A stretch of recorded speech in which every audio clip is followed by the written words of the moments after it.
ബോളിവുഡ് ആരാധകരെ സംബന്ധിച്ചിടത്തോളം അവരുടെ ഹൃദയത്തിൽ കോറിയിട്ട ഒട്ടനവധി ചിത്രങ്ങൾ, ആ ചിത്രങ്ങൾ ബാക്കി വെച്ച ശേഷമാണ് ഒരുപക്ഷെ നമ്മൾ പറഞ്ഞാൽ എല്ലാ മേഖലകളിലും കൈവച്ച് നിറസാന്നിധ്യമായിരുന്ന ഒരു പ്രതിഭയാണ് ഇന്ന് വിട പറയുന്നത്. 89-ാം വയസ്സിൽ ധർമ്മേന്ദ്രയെക്കുറിച്ച്, അദ്ദേഹത്തിൻ്റെ സിനിമാ ജീവിതത്തെക്കുറിച്ച് കൂടുതൽ വിലയിരുത്തലിലേക്ക് പോയി കഴിഞ്ഞാൽ പൂജാ ലക്ഷ്മി എന്നോടൊപ്പം ചേരുന്നുണ്ട്. പൂജ, അതായത് 300-ലധികം ചിത്രങ്ങൾ എന്ന് പറയുമ്പോൾ അത് വലിയൊരു കാലഘട്ടത്തിൻ്റെ വലിയൊരു അടയാളപ്പെടുത്താണ്. ഇന്ത്യൻ സിനിമയിൽ ഒരുപാട് ബോളിവുഡിനെ സമ്പന്നമാക്കിയ താരങ്ങൾ ഒരുപാട് നമ്മുടെ മുന്നിലുള്ളപ്പോഴും അതിനെയൊക്കെ തന്നെ വേറിട്ട് വരച്ച് കോറിയിട്ട് ഹൃദയങ്ങളിൽ എക്കാലവും നമുക്ക് ഷോലയുടെ ഏറ്റവും അഭിനയമായാലും എല്ലാ തരത്തിലും നേരത്തെ പറഞ്ഞതുപോലെ തൊട്ടതെല്ലാം പൊന്നാക്കിയ ഒരു സിനിമയെ സംബന്ധിച്ചിടത്തോളം വാണിജ്യപരമായിട്ടുള്ള ഒരു ആസ്പെക്ട്സ് വളരെ പ്രധാനപ്പെട്ടതാണ്. അതിനൊപ്പം തന്നെ മൂല്യവത്തായിട്ടുള്ള സിനിമകൾ, അങ്ങനെ എല്ലാ തലത്തിലും എണ്ണിയാൽ ഒടുങ്ങാത്ത പ്രൊഫൈല് ശേഷിപ്പിച്ചാണ് ധർമ്മേന്ദ്ര വിട പറയുന്നത്. എങ്ങനെയാണ് പൂജ ജീവിതരെക്കുറിച്ച് മനസ്സിലാക്കുന്നത്? ഈ ഒരു കാലത്തെക്കുറിച്ച് പറയുമ്പോൾ തന്നെ ഒരുപാട് സൂപ്പർ സ്റ്റാറുകളുണ്ട് ബോളിവുഡിലെ. ഷാരൂഖ് ഖാൻ്റെ പേര് പറഞ്ഞാലും അങ്ങനെ കുറേ പേരുടെ കാര്യം പറയും. പക്ഷേ ധർമ്മേന്ദ്രയെക്കുറിച്ച് പറയുമ്പോൾ ഒരു സൂപ്പർ സ്റ്റാർ എന്നുള്ള പദവിക്ക് അപ്പുറത്തേക്കൊരു നിർവചനം കൊടുക്കാൻ പറ്റുമെങ്കിൽ അങ്ങനെയാണ് ഇന്ത്യൻ സിനിമ ധർമ്മേന്ദ്ര എന്നൊരു നടനെ ഇരു കൈയും നീട്ടി സ്വീകരിച്ചത് എന്ന് തന്നെ പറയാം. 1960 എനിക്ക് തോന്നുന്നു ദിൽ ഭി തേരാ ഹം ഭി തേരാ ആ സിനിമയിലൂടെയാണ് രംഗത്തേക്ക് വരുന്നത്. ബ്ലാക്ക് ആൻഡ് വൈറ്റ് ആ തുടക്ക സമയത്ത് ആ സിനിമ ഒരു കാലഘട്ടത്തിലൊരു കൗമാര പ്രണയ നായകൻ അങ്ങനെയുള്ളൊരു റോളിൽ നിന്നും പിന്നീട് ധർമ്മേന്ദ്ര ഇന്ത്യൻ സിനിമയിൽ ഉയർന്നു വരുന്ന ഒരു കാഴ്ച, അത് പ്രേക്ഷകർ ഓരോരുത്തരും ഇരു കൈയും നീട്ടി സ്വീകരിക്കുന്നതാണ് നമുക്ക് കാണാൻ പറ്റിയത്. ആ ഒരു തുടക്ക സമയത്തായാലും ഇപ്പോൾ രാജ് കപൂർ അങ്ങനെയുള്ള പ്രധാനപ്പെട്ട നടന്മാർ ഓരോരുത്തരും ബോളിവുഡിൻ്റെതായ രീതിയിൽ അവ കൈയടക്കി വെക്കുന്ന സമയത്താണ് ധർമ്മേന്ദ്രയുടെ ഒരു കടന്നുവരവ്. അതുകൂടി നമ്മൾ ഓർക്കണം. ആ ഒരു രീതിയിൽ നിന്നാണ്, ആ ഒരു തലത്തിൽ നിന്നാണ് പിന്നീട് ശരിക്കും പറഞ്ഞാൽ ഈ ഹീറോയിസത്തെയും ഇമോഷൻസിൻ്റെയും ആ രീതിയിൽ പുനർനിർവചിച്ച ഒരു നടൻ അങ്ങനെ തന്നെ വേണം ധർമ്മേന്ദ്രയെ ശരിക്കും പറയാൻ വേണ്ടിയിട്ട്. അങ്ങനെ ഒരു പ്രണയ നായകൻ എന്നുള്ള ലേബലിലെത്തുന്നു. അത് കഴിഞ്ഞതിന് ശേഷം പിന്നെ ഒരു ഹീറോ പരിവേഷം നൽകുന്ന ഒട്ടേറെ സിനിമകൾ, ഏറ്റവും ഉദാഹരണം നമുക്ക് ഓരോരുത്തർക്കും പെട്ടെന്ന് മനസ്സിൽ വെക്കാൻ വേണ്ടിയിട്ട് തന്നെ ഷോല ഒരു ഉദാഹരണമായിട്ട് മുന്നിൽ തന്നെയുണ്ട്.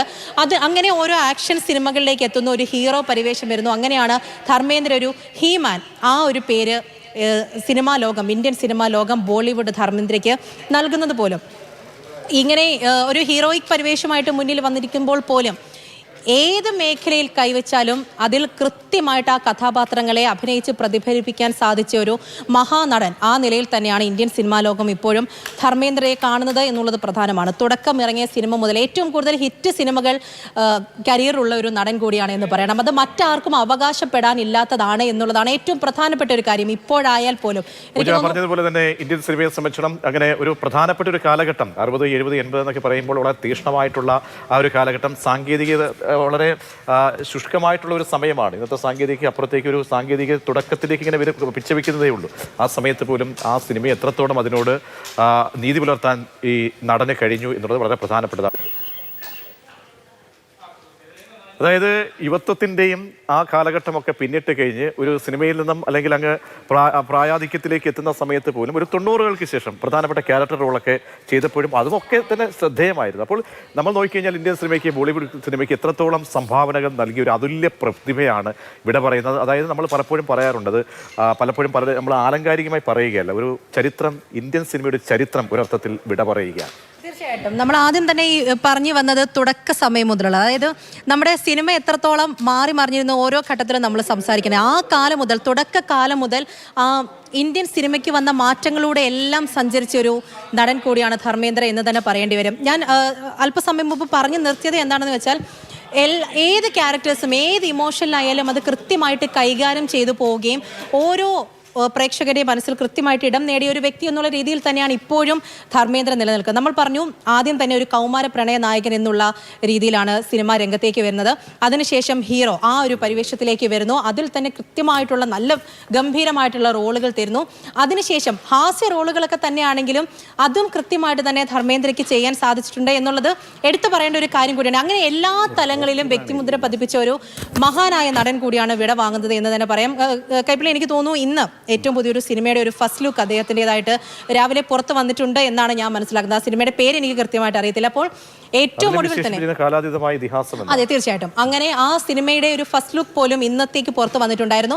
അതിൽ പോലും ആ ടൈറ്റിൽ ഇപ്പോൾ കൈപ്പിള്ളി പറഞ്ഞ രീതിയിലാണ് വിശേഷിപ്പിച്ചിരിക്കുന്നത്. അപ്പോൾ ഒരു സിനിമ, നമ്മുടെ ഇന്ത്യൻ സിനിമയുടെ ഒരു ഇതിഹാസം എന്നുള്ള രീതിയിൽ ആ കാലങ്ങളിലെല്ലാം തന്നെ കടന്നു വന്ന് അത്രത്തോളം ഇതിഹാസമായ ഒരു താരം തന്നെയാണ് ഇപ്പോൾ വിട വാങ്ങിയിരിക്കുന്നത് എന്നുള്ള കാര്യത്തിൽ യാതൊരു സംശയമില്ല. പ്രജീഷ്, അദ്ദേഹത്തിന് സിനിമ എന്നത് സംബന്ധിച്ചോ അദ്ദേഹത്തിൻ്റെ ശരീരവും ശ്വാസവും ഒക്കെയായിരുന്നു. ആ രീതിയിലാണ് ആ സിനിമയെ അദ്ദേഹം കണ്ടത്. ഏറ്റവും അവസാനമായും അല്ലെങ്കിൽ പ്രായാധിക്യം കൊണ്ട് നിൽക്കുന്ന സമയത്ത് പോലും ഏറ്റവും ഒടുവിലെ സിനിമയുടെ ഭാഗമാകണം എന്ന പുതിയൊരു കൺസെപ്റ്റൊക്കെ ഉള്ളൊരു മനുഷ്യനാണ് ഇവിടെ വന്നത്. അപ്പോൾ ഈ ചരിത്രം വായിച്ചു നോക്കുമ്പോൾ എത്രത്തോളം ഈ സിനിമകളോടും കഥാപാത്രങ്ങളോടും നീതി പുലർത്താൻ കഴിഞ്ഞു. കാരണം ഒരുപാട് ഇതിഹാസ താരങ്ങളെ ഈ ഇന്ത്യൻ സിനിമയ്ക്ക് മുന്നിൽ, ബോളിവുഡിന് മുന്നിൽ പ്രതിഷ്ഠിച്ച ഒരു ലോകമാണ്, സിനിമാ ലോകമാണ്. അവിടെ ധർമ്മേന്ദ്ര എത്രത്തോളം, അത് ഞാൻ നേരത്തെ പറഞ്ഞത് വാണിജ്യപരമായിട്ടുള്ള സിനിമകളെ സംബന്ധിച്ചോളം അവിടെ ചെയ്യുമ്പോൾ അവിടെ മൂല്യവത്തായിട്ടുള്ള സിനിമകൾ രണ്ടും പലപ്പോഴും ഒരു ചലഞ്ചായി മാറാറുണ്ട്. അപ്പോൾ ഇതിനെ രണ്ടിനോടും അതിനോട് നീതി പുലർത്താൻ കഴിഞ്ഞു ധർമ്മേന്ദ്രയ്ക്ക് എന്നുള്ളതാണ്.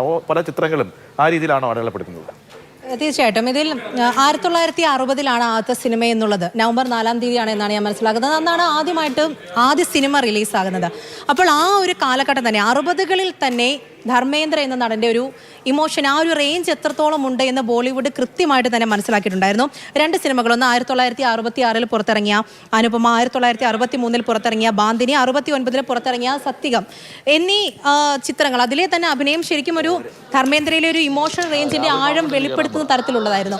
അത് കഴിഞ്ഞതിന് ശേഷമാണ് ഈ ഒരു ഹീറോ പരിവേഷം എന്നുള്ള രീതിയിൽ ആക്ഷൻ പടങ്ങളിലൊക്കെ ഏറ്റവും കൂടുതലും ധർമ്മേന്ദ്ര ശ്രദ്ധിക്കപ്പെട്ടു വരുന്നത്.